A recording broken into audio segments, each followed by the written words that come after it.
أعوذ بالله من الشيطان الرجيم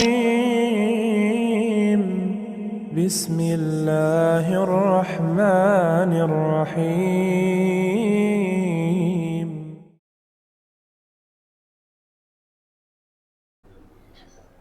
Baik, kita mulai insyaallah.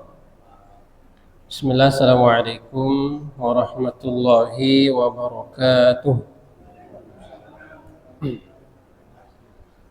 Alhamdulillah alhamdulillahi ala ihsanihi wa syukru lahu ala taufiqihi wa amtinanihi.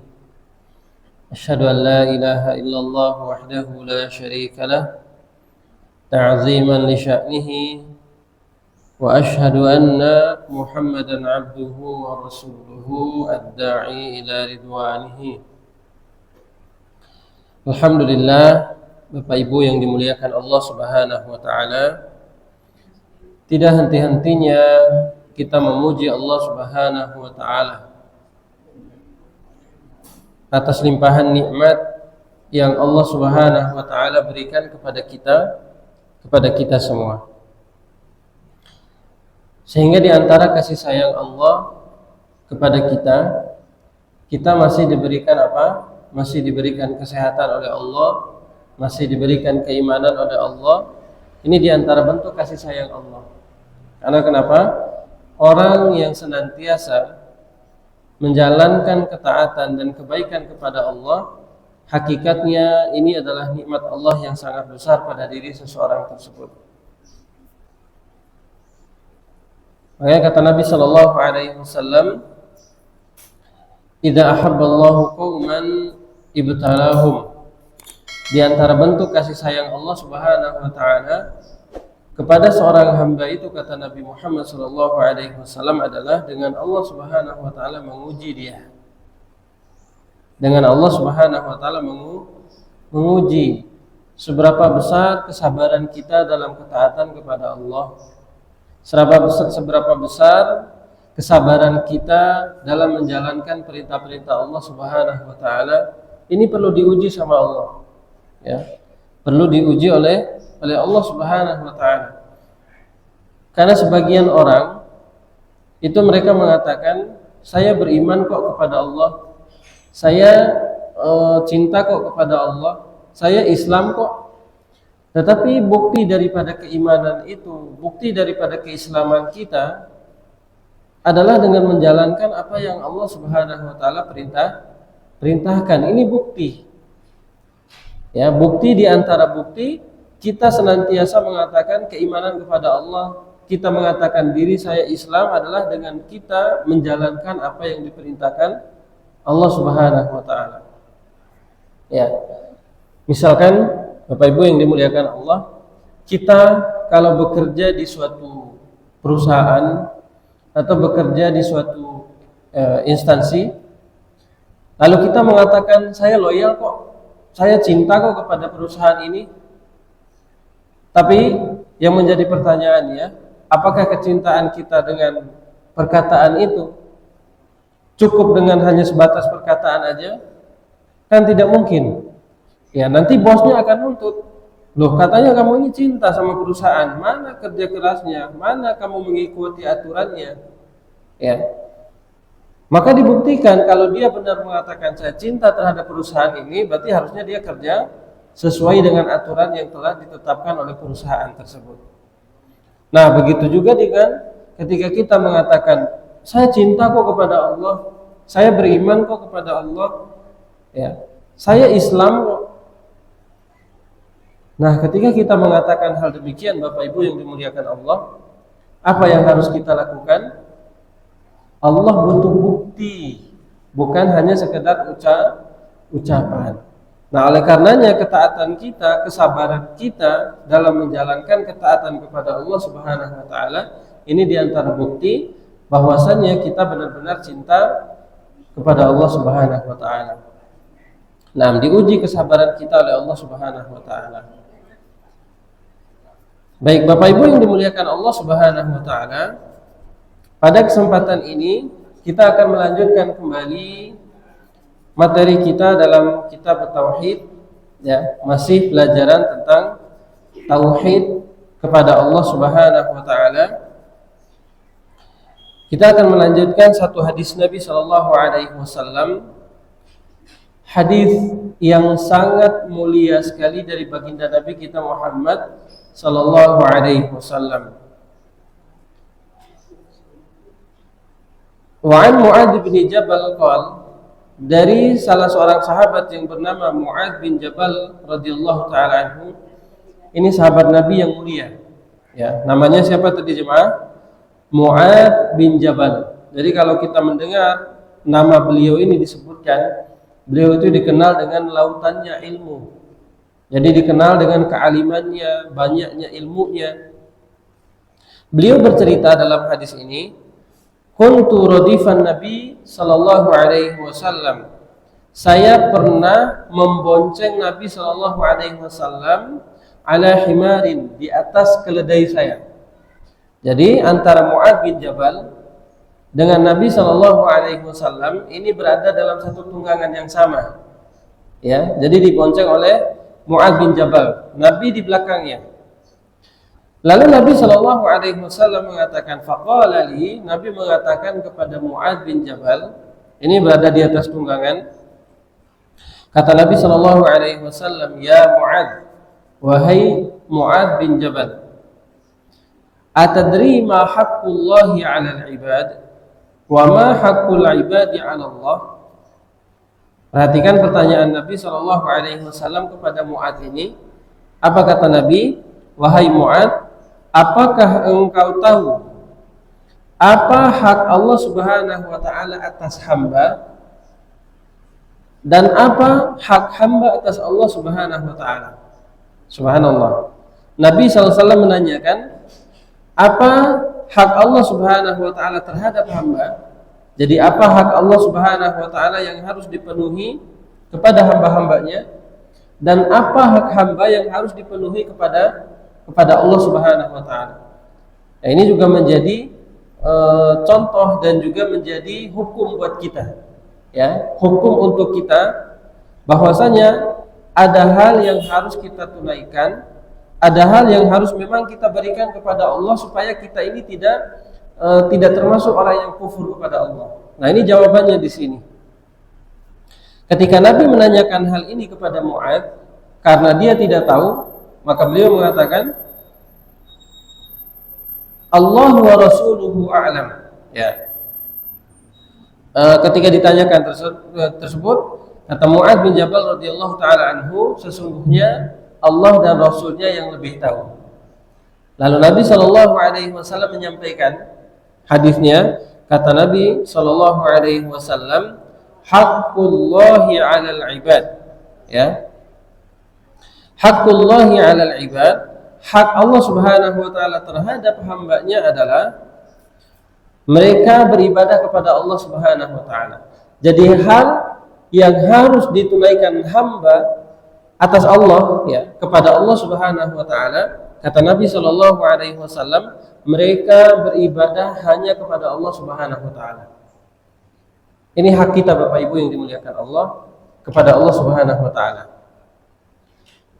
Tidak ada yang lain yang Allah Subhanahu wa taala perintahkan kepada kita. Apakah Allah Subhanahu wa taala memerintahkan kita untuk hidup di dunia ini mengumpulkan harta yang banyak Bapak Ibu? Tidak. Allah Subhanahu wa taala menyampaikan kepada Mu'adz hanya satu hak yang harus kita tunaikan. Hak yang harus kita sebagai hamba Allah Subhanahu wa taala tunaikan kepada Allah itu adalah apa? Dengan hanya memberikan ibadah kepada Allah Subhanahu wa taala. Ya. Ini hak setiap hamba. Jadi kalau seorang hamba yang tidak memberikan haknya sesuai dengan apa yang Allah perintahkan, berarti dia telah melakukan kezaliman. Dia telah melakukan kezaliman kepada Allah Subhanahu wa taala. Ya. Contohnya saja misalnya, ya, kita ilustrasikan dengan perusahaan tadi. Kata orang yang membuat perusahaan tersebut, kamu harus loyal bekerja di sini. Kamu nggak boleh mentaati perintah perusahaan lain karena kamu hidupnya di sini. kerjanya di sini, kata bosnya. Nah, kira-kira ketika dia bekerja di perusahaan A ini, lalu tiba-tiba dia menuruti semua permintaan dari bos perusahaan lain, kira-kira dia telah berlaku zalim atau tidak? Sangat zalim sekali. Ya, sudah ada yang memberikan dia pekerjaan, sudah ada yang memberikan dia posisi kedudukan di perusahaan itu, tapi dia malah lebih memilih mentaati perintah bos lain. Ini namanya zalim plus tidak tahu bersyukur. Ya, ini namanya zalim dan tidak tahu bersyukur. Karena telah mengkhianati kepercayaan orang tersebut. Maka bagaimana lagi dengan Allah Subhanahu wa taala, sang pencipta kita semua, Bapak Ibu yang dimuliakan Allah. Allah yang telah menciptakan kita. Allah ya Subhanahu wa taala yang telah menjadikan kita di atas muka bumi ini. Tidak cukup sampai di situ, Allah memberikan segala kenikmatannya kepada kita. Allah jadikan kita mata, Allah jadikan kita telinga, Allah jadikan kita mata dengan bentuk anggota tubuh yang sempurna. Apakah kita minta? Enggak, Allah kasih cuma-cuma kepada kita semua. Tidak cukup sampai di situ, Allah memberikan kita rezeki yang cukup untuk hidup.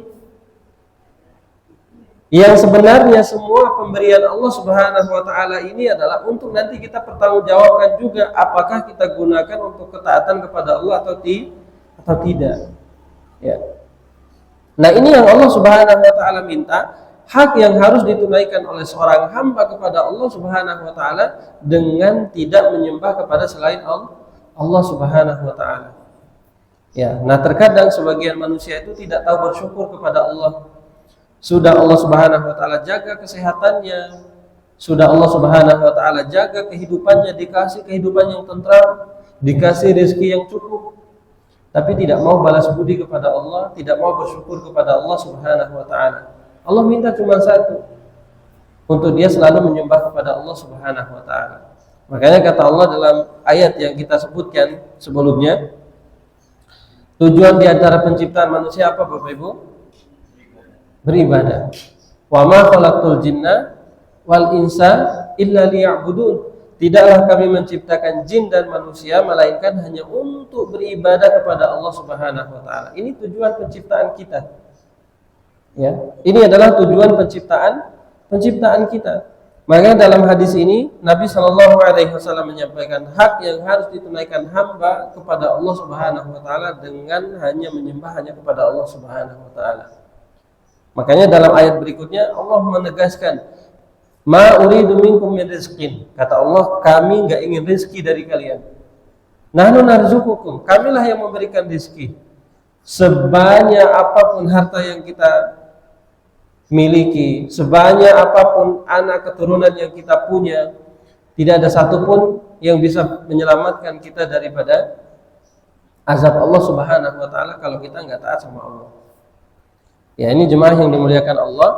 Jadi hak yang harus ditunaikan oleh seorang hamba kepada Allah Subhanahu wa taala adalah dengan hanya memberikan ibadah kepada Allah. Tidak menyembah kepada yang lain, tidak meminta, tidak berdoa kepada yang lainnya. Lalu Nabi Shallallahu Alaihi Wasallam menyampaikan perkara yang kedua, wa haqqul ibadi 'ala Allahi alla yu'adziba man la yusyriku bihi syai'a. Hak Allah Subhanahu wa taala di atas hamba, ya. Hak yang harus Allah Subhanahu wa taala tunaikan. Hak yang Allah Subhanahu wa taala akan berikan kepada hambanya ketika nanti di hari kiamat. Apa hak mereka? Kata Nabi Shallallahu Alaihi Wasallam, alla yu'adziba man la yusyriku bihi syai'a.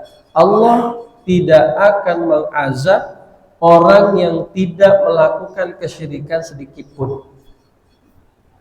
Subhanallah. Perhatikan Bapak Ibu, Allah yang berjanji dan Allah mengatakan lewat lisan Nabi Shallallahu Alaihi Wasallam yang mulia, hak Allah akan berjanji dengan haknya dan Allah tidak akan pernah mengingkari janjinya.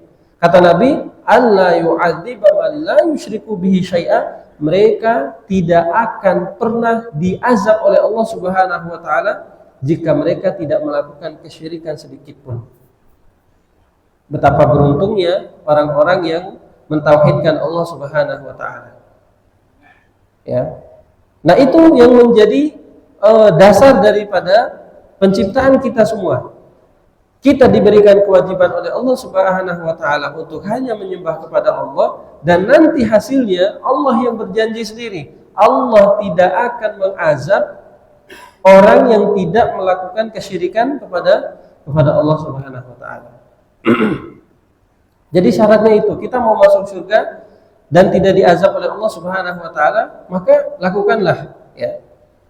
Ketika kita ingin selamat daripada siksaan Allah Subhanahu wa taala, maka ikutilah daripada perintah Nabi sallallahu alaihi wasallam tersebut.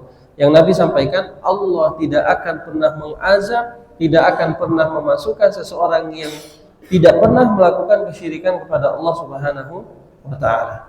Subhanallah, ini diantara bentuk kemuliaan orang-orang yang mentauhidkan dan memberikan hak Allah Subhanahu wa taala dengan sebaik-baiknya.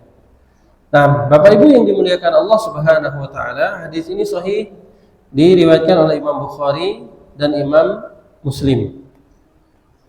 Baik, ini sebagai sebagian di antara keutamaan orang-orang yang mentauhidkan Allah Subhanahu wa taala.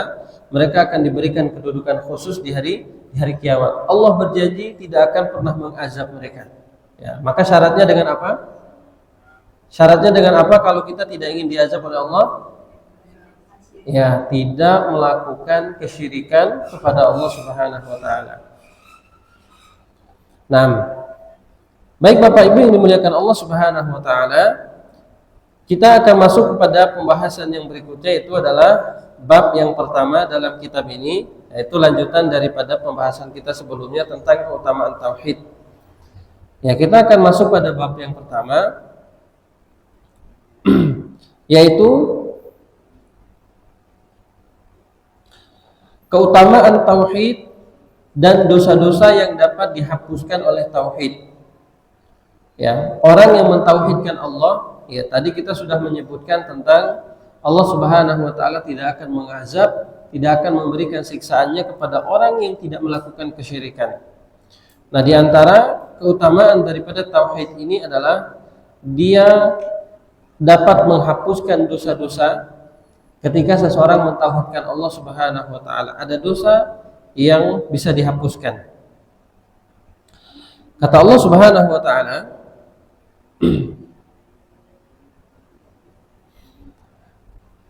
dalam surat Al-An'am ayat ke-82. Ya, nanti Bapak Ibu bisa buka surat Al-An'am ayat ke-82. Allah Subhanahu wa taala mengatakan, ya, Rabbul Alamin, Tuhan kita semua, pencipta alam semesta. Kata Allah Subhanahu wa taala, alladzina amanu wa lam yalbisu imanahum bidzulmin ulaika lahumul amnu wa hum muhtadun. Ya. Kata Allah Subhanahu wa taala, orang-orang yang beriman dan mereka tidak mencampur adukan keimanan mereka dengan kesyirikan, ya, maka mereka itulah orang yang mendapatkan rasa aman, dan mereka lah orang-orang yang mendapat hidayah di sisi Allah Subhanahu wa taala. Baik, pertama di sini Bapak Ibu yang dimuliakan Allah Subhanahu wa taala, Allah Subhanahu wa taala menyampaikan tentang keadaan orang yang diberikan petunjuk dan mereka akan mendapatkan keamanan dunia dan akhirat, yaitu alladzina lam yalbasu imanahum bidzulmin, orang-orang yang tidak mencampur adukan keimanan mereka dengan kesyirikan, tidak mencampur adukan ibadah mereka dengan menyembah kepada selain Allah Subhanahu wa taala. Maka apa ganjarannya? Ulaika lahumul amnu, mereka inilah orang yang akan diberikan keamanan. Ya, mereka ini adalah orang-orang yang diberikan keamanan oleh Allah Subhanahu wa taala, keamanan di dunia maupun keamanan di akhirat. Kemudian wahum muhtadun, dan mereka adalah hakikatnya orang yang mendapatkan hidayah dan petunjuk dari Allah Subhanahu wa taala. Baik, Bapak Ibu yang dimuliakan Allah Subhanahu wa taala, kita akan membahas yang pertama. Di sini Allah menyebutkan alladzina amanu wa lam yalbisu imanahum bidzulm. yaitu adalah orang-orang yang tidak mencampur adukan keimanan mereka dengan kezaliman. Ya, makna kezaliman di sini sebagaimana disebutkan oleh para ulama adalah kesyirikan yang dilakukan oleh seorang hamba. Tapi kezaliman itu terbagi menjadi 3 dan semuanya ini akan menjadi tanggung jawab di akhirat. Ya, mulai dari kezaliman yang kecil sampai kezaliman yang paling besar. 6. Kezaliman yang pertama, Bapak Ibu yang dimuliakan Allah Subhanahu wa taala, adalah kesyirikan tadi. Ini adalah termasuk daripada kezaliman yang paling besar. Sebagaimana yang Allah Subhanahu wa taala sebutkan dalam ayat yang lain, "Innasyirka la zulmun 'adzim." Sesungguhnya kesyirikan itu adalah termasuk kezaliman yang sangat besar. Karena kezaliman yang sangat besar inilah Allah Subhanahu wa taala tidak akan pernah mengampuni dosa orang-orang yang melakukan kesyirikan kepada Allah Subhanahu wa taala. Ya, jadi makna kesyirikan yang pertama itu adalah makna kezaliman yang pertama itu adalah kesyirikan kepada Allah Subhanahu wa taala. Nah, ada yang tahu Bapak Ibu dimuliakan Allah, kenapa orang yang melakukan kesyirikan itu dikatakan sebagai orang yang zalim? Ada yang tahu kenapa orang yang meminta, berdoa kepada selain Allah, berdoa kepada makhluk, atau memberikan ibadah kepada selain Allah itu dikatakan sebagai orang yang zalim? Ada yang tahu?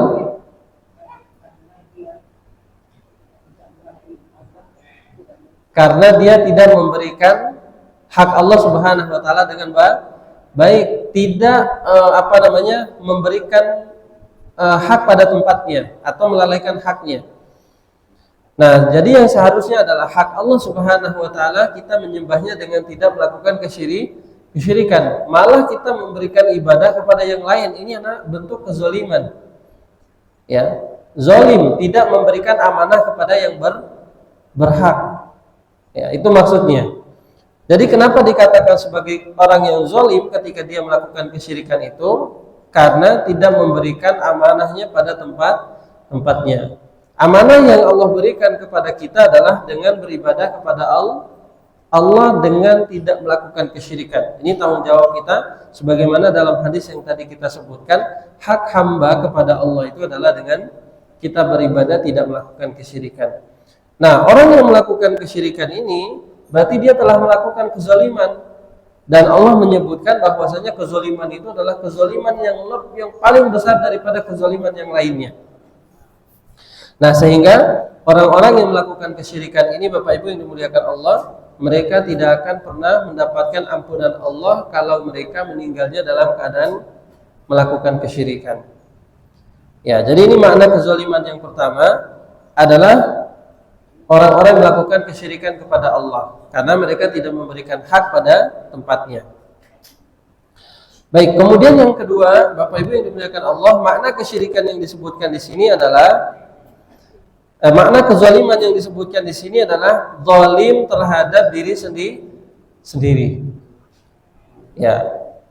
Zalim terhadap diri sendiri contohnya seperti apa? Ya. Zalim terhadap diri sendiri maksudnya apa?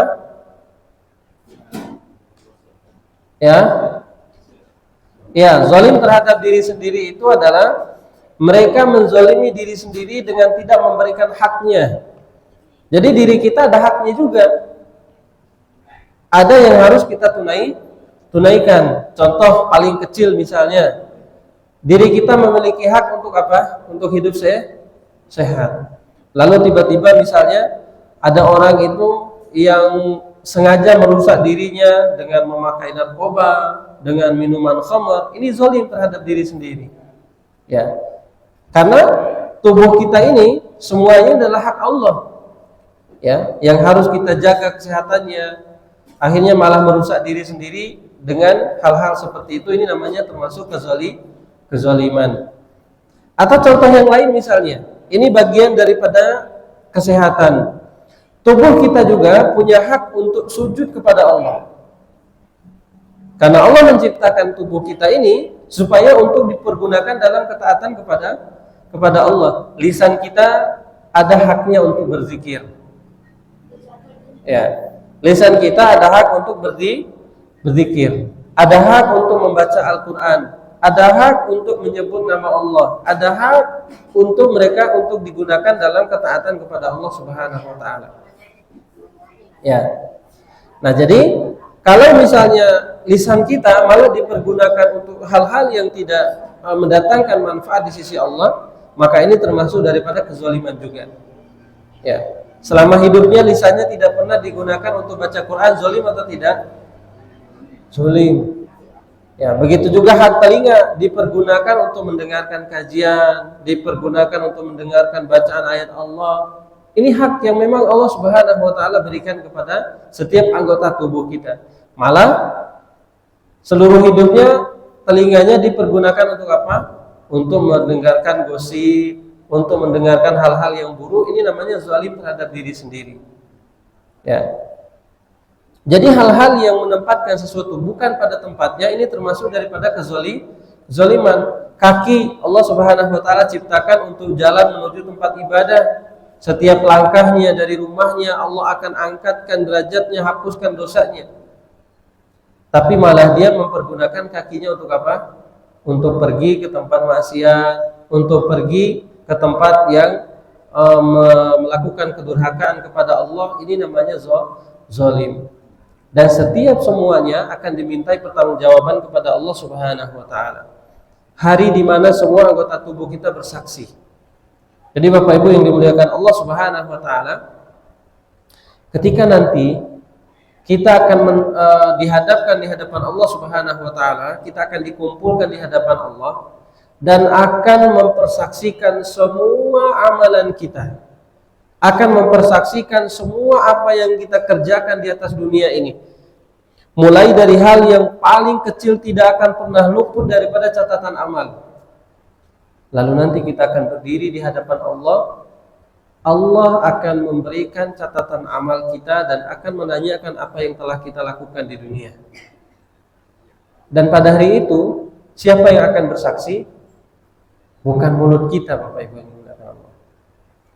Bukan lisan kita nanti yang akan bersaksi, tapi semua anggota tubuh kita akan bersaksi, semuanya. Ya. Sebagaimana Allah Subhanahu wa taala menyebutkannya dalam surat Fussilat, ya.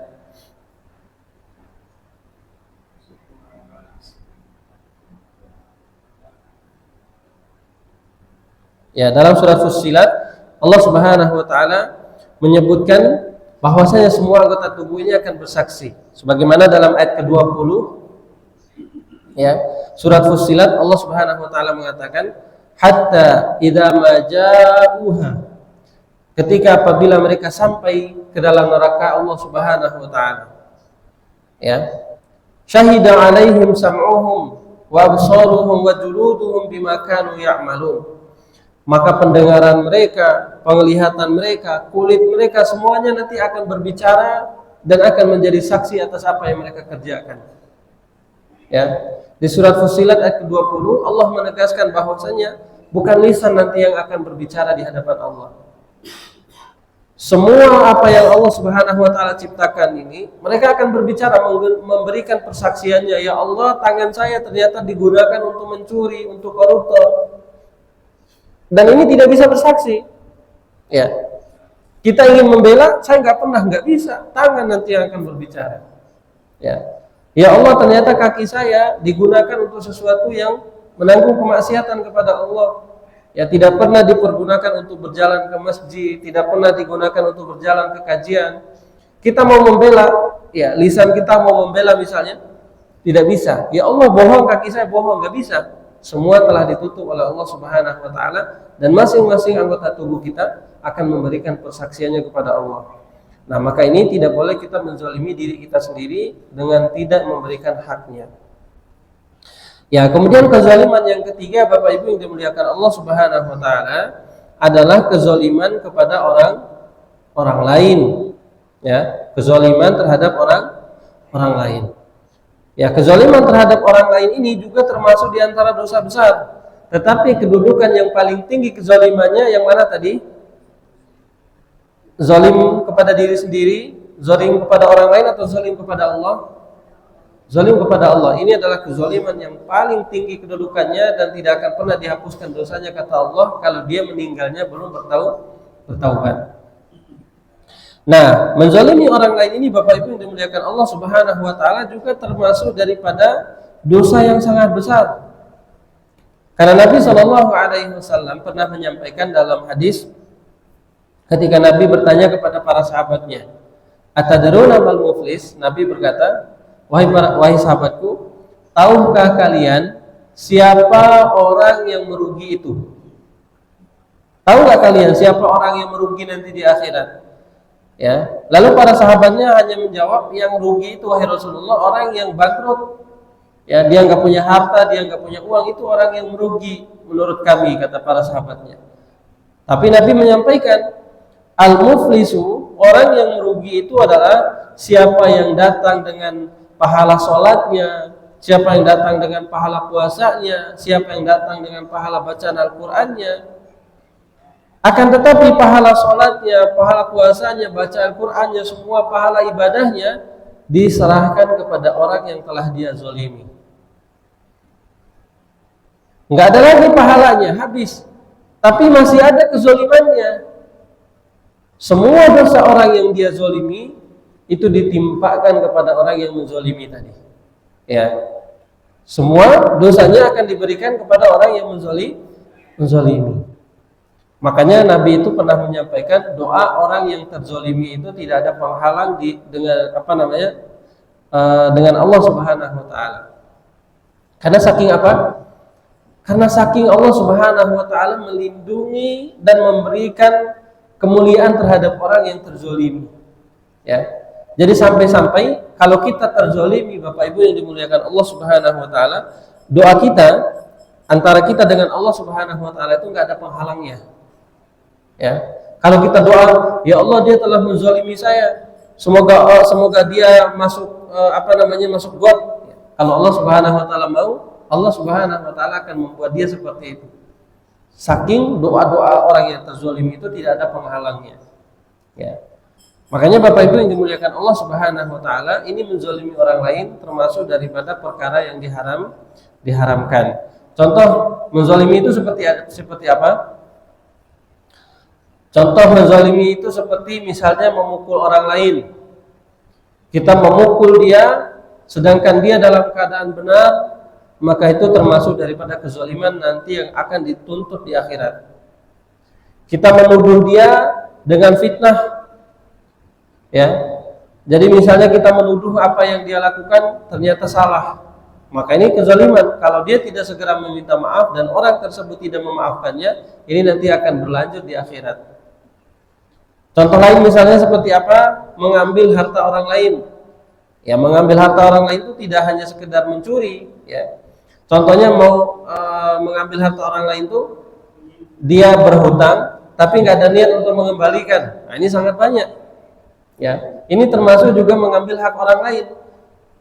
Terkadang orang yang meminjam uang ini karena melihat dia mampu kok, nggak usah dikembalikan aja uangnya, dia orangnya sudah mapan, orangnya masih kaya, nggak usah dikembalikan. Bukan masalah kaya atau tidaknya, ini uang orang yang sudah kita ambil wajib kembalikan. Ya. Nah, misalnya seperti itu, mengambil harta orang lain baik dengan jalur mencuri, korupsi, kemudian apalagi menipu, dan juga dia meminjam uang kepada orang lain dengan niat untuk tidak mengembalikannya, ini juga termasuk daripada kezaliman. Ya, jadi ada 3 bentuk. Yang pertama itu kehormatannya, kemudian kehormatan dirinya. Ya.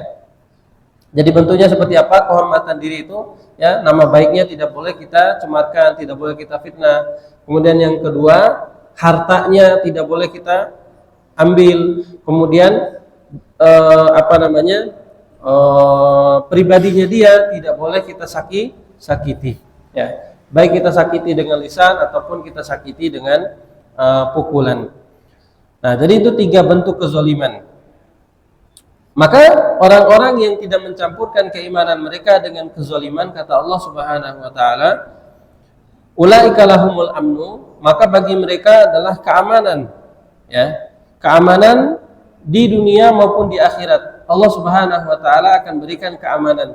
Contohnya mencampur adukan keimanan dengan kesyirikan itu seperti apa Bapak Ibu? Ya, orang yang mencampur adukan keimanan dengan kesyirikan itu seperti apa contohnya?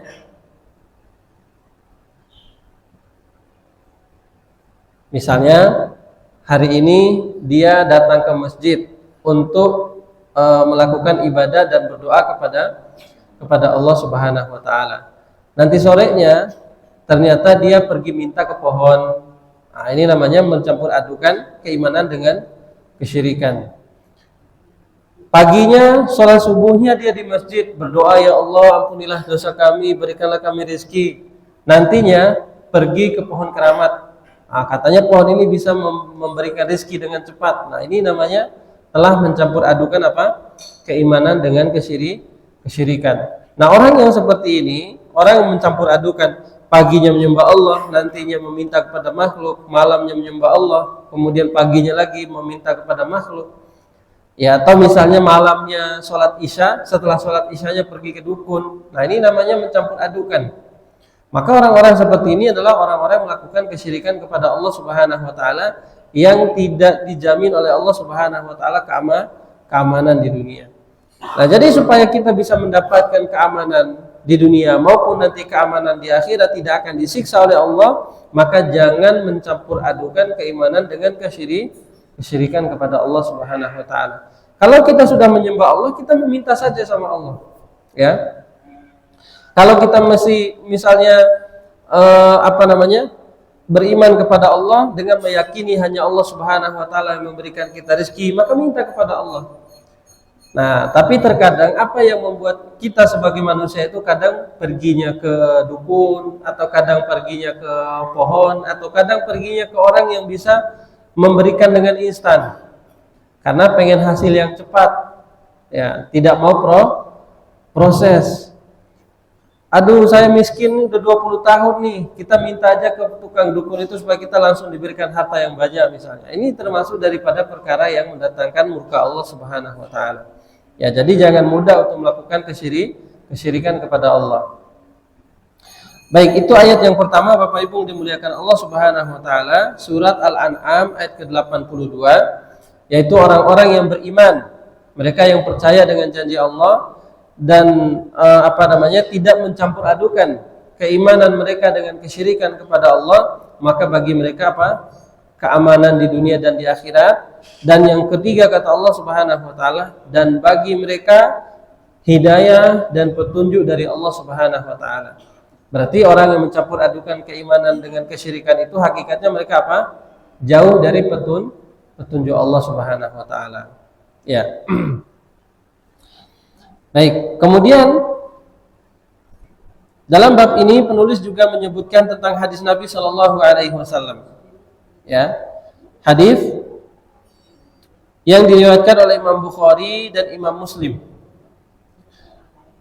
Kata Nabi Shallallahu alaihi wasallam, an Ubadah bin Samit.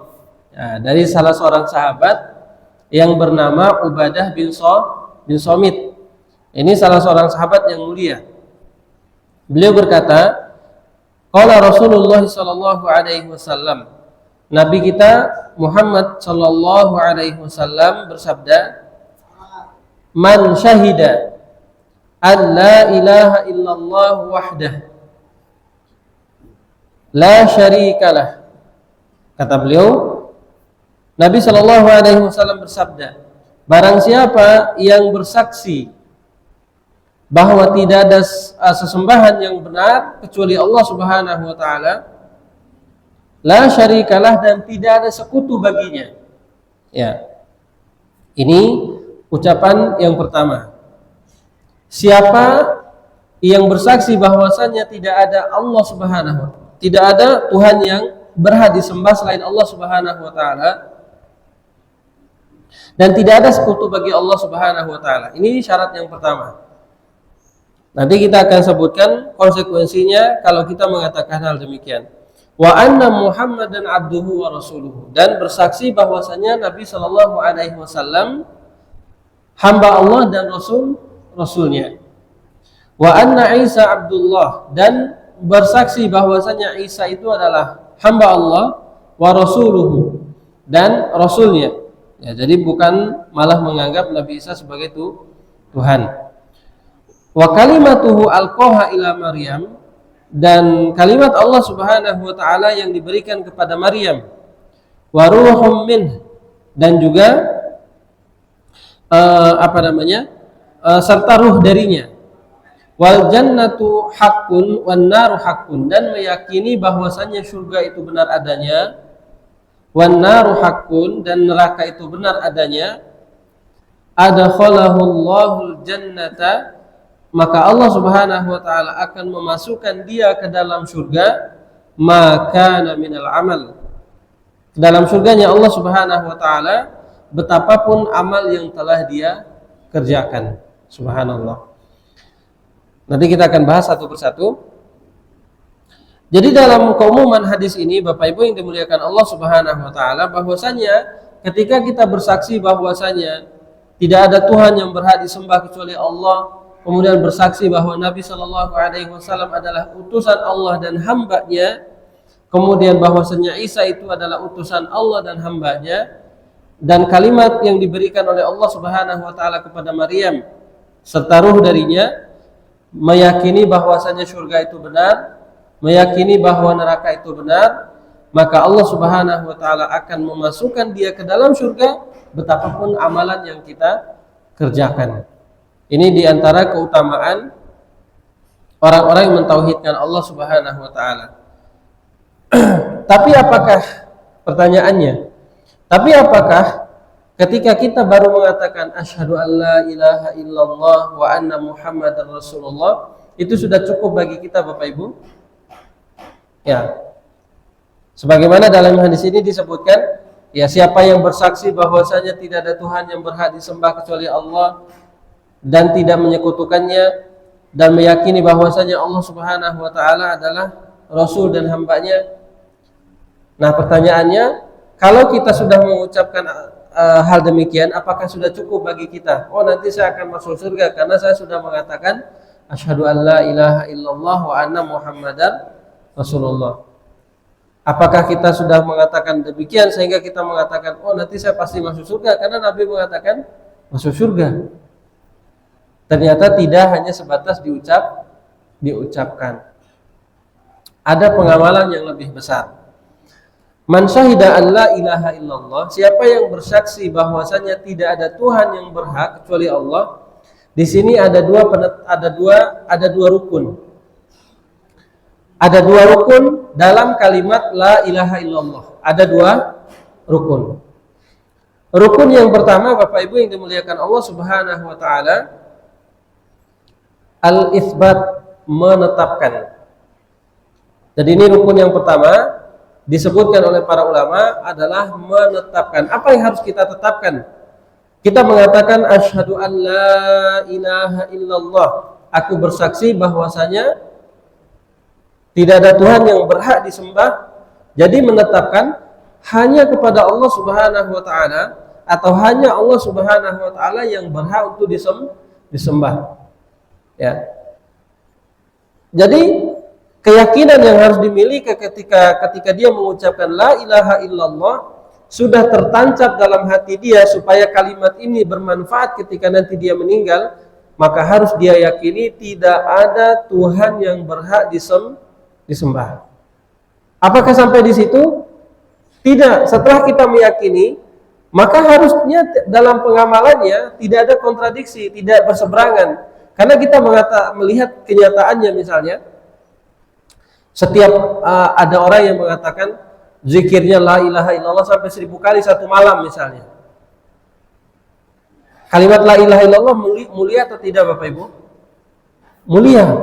Tetapi ketika dia mengucapkan kalimat la ilaha illallah, dia tidak membayangkan dan tidak meyakini apa isi la ilaha illallah ini, sehingga malam harinya dia berzikir, besok paginya dia datang kemana? Ke pohon untuk meminta. Maka ini kontradiksi. Dia meyakini la ilaha illallah, tidak ada Tuhan yang berhak disembah. Dia sudah mengatakan tidak ada Tuhan yang berhak disembah, tapi justru besoknya pergi untuk meminta kepada yang lainnya. Datang ke kuburan, berdoa ke kuburan. Ini termasuk daripada apa? berseberangan jadinya. Makanya kenapa kita perlu memahami konsekuensi daripada kalimat ini? Karena kalau orang yang benar-benar memahami konsekuensinya, orang-orang yang benar-benar memahami daripada makna kalimat ini, pasti mereka tidak akan pernah menyekutukan Allah. Karena dia sudah ucapkan la ilaha illallah, tidak ada Tuhan yang berhak untuk disembah. Berarti apapun itu bentuknya, maka tidak pernah dia untuk menyekutukan Allah Subhanahu wa taala. Ya. Makanya bukan kalimat la ilaha illallahnya yang salah, tapi orangnya yang tidak memahami. Sehingga kalau kita misalnya menemukan, Ustaz, tapi dia berzikirnya 1000 kali semalam, ya. Bukan itu yang dilihat, kalimat la ilaha illallah itu sungguh mulia, tapi orangnya yang tidak paham dengan apa makna la ilaha illallah. Jadi kalau kita sudah mengatakan la ilaha illallah, tidak ada Tuhan yang berhak untuk disembah, maka wajib bagi kita memberikan ibadah hanya kepada Allah. Ibadah kita, doa kita, kemudian bacaan Al-Quran kita, puasa kita, itu semuanya tidak boleh kita berikan kepada selain Allah Subhanahu wa taala. Ya. Jadi itu makna yang pertama, Bapak Ibu yang dimuliakan Allah, dan kita harus tahu konsekuensinya. Kalau kita mengatakan la ilaha illallah, maka wajib bagi kita hanya memberikan ibadah kepada Allah.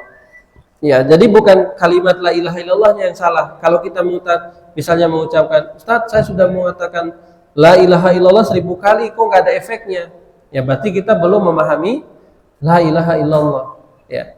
Karena kalau kita sudah mengatakan la ilaha illallah, harus mengikuti konsekuensi daripada kalimat itu, yaitu dengan apa? Menetapkan hanya kepada Allah Subhanahu wa taala ibadah tersebut kita serahkan. Nah, kemudian rukun yang kedua dalam kalimat ini, Bapak Ibu yang dimuliakan Allah, an-nafyu, meniadakan. Kita mengatakan la ilaha illallah, tidak ada Tuhan yang berhak disembah. Berarti ini yang pertama, kita menetapkan bahwasanya tidak ada Tuhan yang berhak untuk disembah. Ya.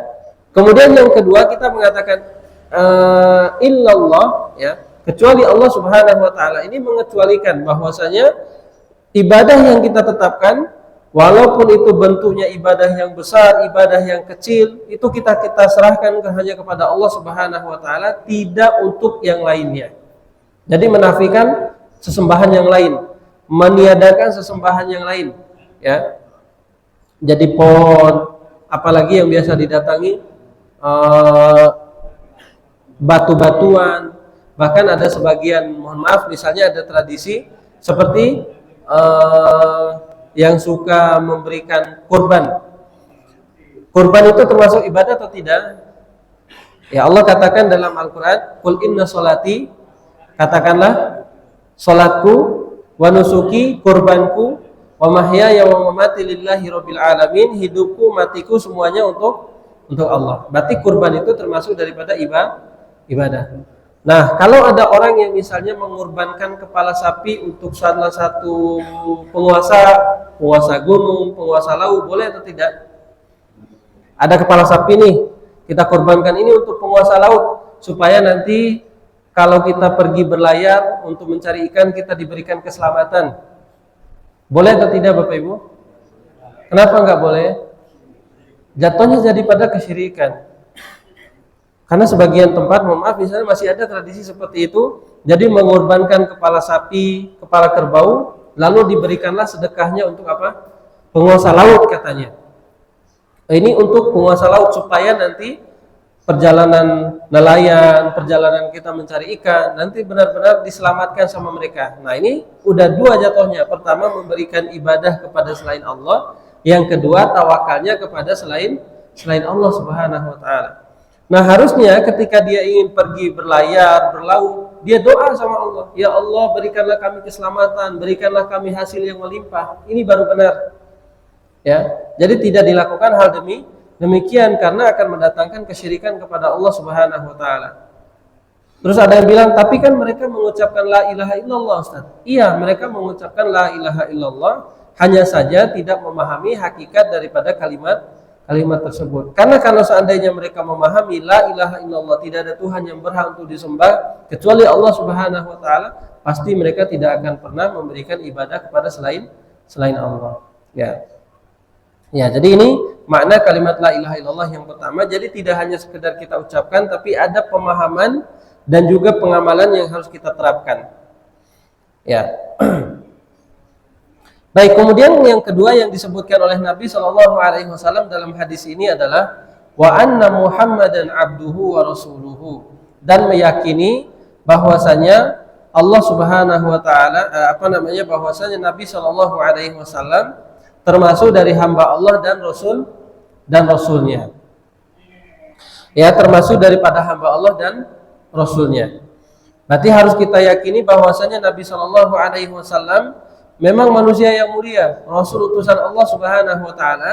Tapi yang harus kita yakini juga adalah bahwasanya Nabi SAW hamba manusia biasa seperti kita.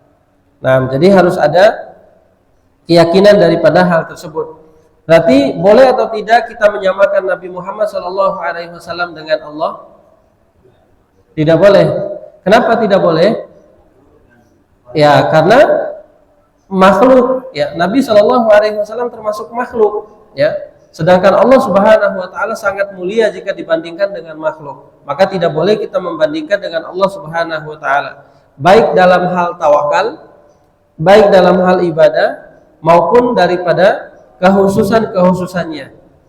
Ya, contohnya seperti apa? Misalnya ketika kita langsung meminta syafaat kepada Nabi, ya Rasulullah berikanlah kami syafaat. Boleh nggak kita bilang seperti itu? Wahai Rasulullah berikanlah kami syafaat. Boleh atau tidak? Ya, kenapa nggak boleh? Karena syafaat itu hanya milik Allah Subhanahu wa taala. Tidak boleh langsung meminta syafaat kepada Nabi SAW. Maka bagaimana cara kita berdoa supaya kita bisa meminta syafaat kepada Nabi? Ya Allah, berikanlah kami syafaat Nabi-Mu. Ya, kita selalu menghafal surat apa? Surat ayat kursi. Ya, Al-Baqarah ayat kursi. Apa yang kita baca dalam ayat kursi itu? Man dzalladzi yashfa'u indahu illa biidnihi. Tidak ada yang bisa memberikan syafaat kepada siapapun kecuali dengan izin Allah Subhanahu wa taala. Jadi syafaat itu menjadi kekhususan Allah. Tidak boleh kita meminta kepada selain Allah, bahkan langsung kepada Nabi SAW. Ya, Nabi juga bisa memberikan syafaat tapi dengan izin Allah Subhanahu wa taala. Makanya nanti Bapak Ibu yang dimuliakan Allah Subhanahu wa taala, karena kalau kita meminta langsung syafaat kepada Nabi, maka ini sudah melanggar daripada kekhususan. Yang harusnya kekhususan syafaat itu Allah berikan kepada makhluknya, tidak boleh kita meminta kepada Nabi SAW. Ini bukan bermaksud untuk mengecilkan Nabi, tapi memang syafaat itu kekhususan Allah. Ya, yang Allah Subhanahu wa taala berikan kepada selainnya dengan izin Allah Subhanahu wa taala. Jadi syafaat itu tidak bisa didapatkan kecuali dengan izin Allah Subhanahu wa taala. Ya, jadi seperti itu, Bapak Ibu yang dimuliakan Allah, tidak boleh mengangkat derajatnya Nabi SAW sampai seperti derajatnya Allah. Ini namanya menyekutukan. Ya, jadi ini yang harus kita yakini dalam kalimat ini adalah wa anna Muhammadan, bahwasanya Nabi SAW adalah abduhu wa rasuluhu, hambanya dan rasul utusannya. Dan iya, kita tahu bahwasanya Nabi SAW ini adalah manusia yang mulia, wajib kita imani. Nabi SAW manusia terbaik di atas muka bumi ini. Ya, kemudian Nabi SAW termasuk daripada orang yang telah dihapuskan dosa-dosanya, wajib kita imani. Ya, tetapi tidak boleh bagi kita untuk mengangkat derajatnya sampai kepada derajat Allah Subhanahu wa taala. Ya. Maka Bapak Ibu yang dimuliakan Allah Subhanahu wa taala. Terus contoh yang kedua misalnya ketika kita mengangkat derajat Nabi SAW sampai melewati batasnya sehingga menyamai kedudukan Allah Subhanahu wa taala. Baik, tawakal itu termasuk ibadah atau tidak Bapak Ibu? Ya. Tawakal itu termasuk ibadah atau tidak? Ibadah. Jadi menggantungkan hati kepada Allah Subhanahu wa taala itu termasuk daripada ibadah. Jadi kalau kita berikan tawakal kepada yang lainnya, berarti kita telah melakukan kesyirikan karena memberikan ibadah kepada selain Allah Subhanahu wa taala. Nah, sehingga kalau kita misalnya bilang begini, karena sebab orang itu, ya, urusan saya semua terpenuhi, hajat saya semua terpenuhi. Boleh nggak kita bilang seperti itu? Ya, karena sebab si fulan, semua urusan saya itu jadi lancar, semua urusan saya itu jadi mudah. Ya, jadi ini menisbatkan semua bentuk daripada yang kita lakukan ini menisbatkan kepada makhluk jadinya, sehingga akhirnya jadi dia bertawakal kepada selain Allah Subhanahu wa taala.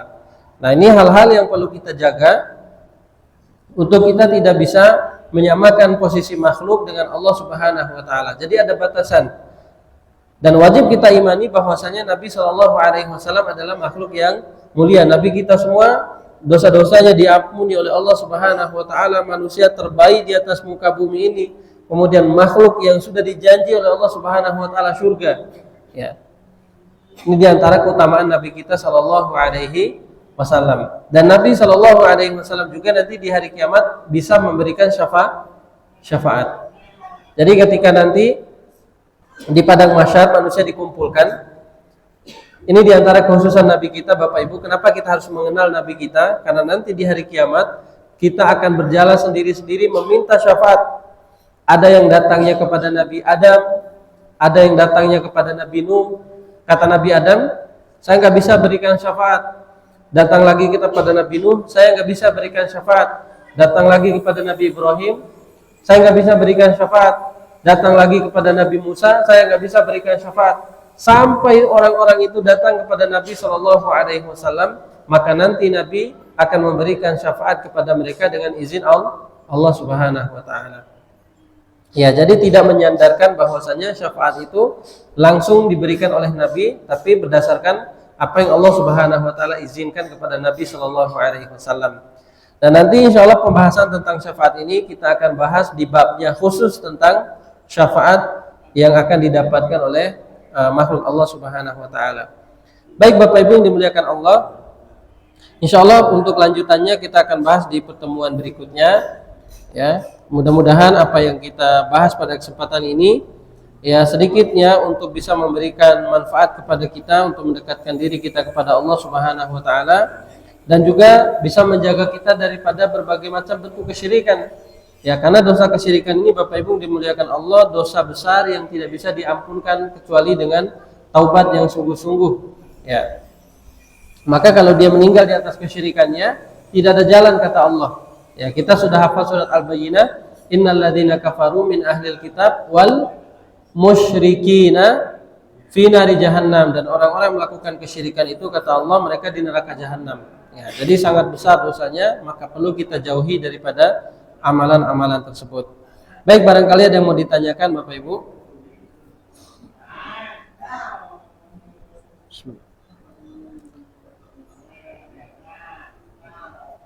Ya, kalau ada yang mau ditanyakan silakan.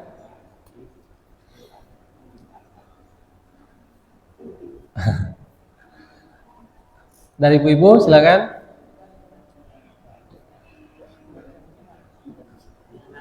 Ya, silakan Pak.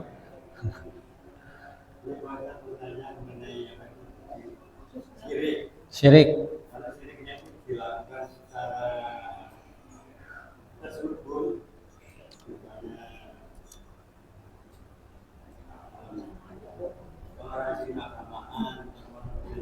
Toleransi keagamaan.